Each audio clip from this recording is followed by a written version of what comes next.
This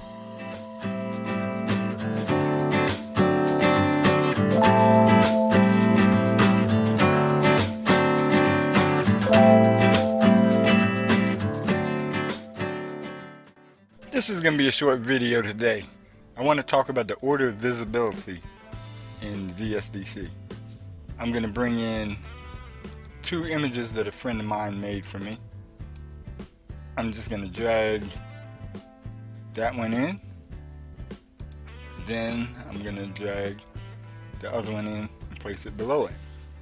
Right now you see that they're named Layer 1 and Layer 2. I'm not going to change the names just to make it easier to talk about. So you see, what you see on my screen here in my scene area is Layer 1, the top layer, Bell 1.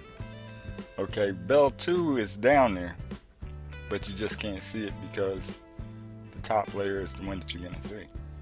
Okay, now if I move it over, you can see it. Let me put it back. Undo. If I hit the eye over here for Layer 1 and turn that off, then you can see it. You can see Layer 2. Okay. So, yeah, that's the order of visibility. Okay, so you got that, right? I'm going to add a couple more objects. Let's add the cow. And let's add green apples. Okay. Now I'm going to shuffle these around a little bit because although it is true that whatever is on top is what's going to be seen, that's not 100% true.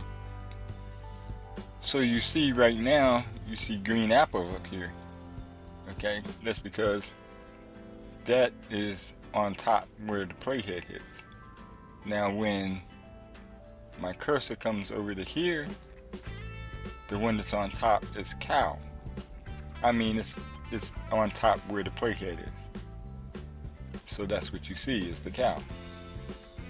So if my cursor is over here, Bell 2 is visible because it's the one that's on top.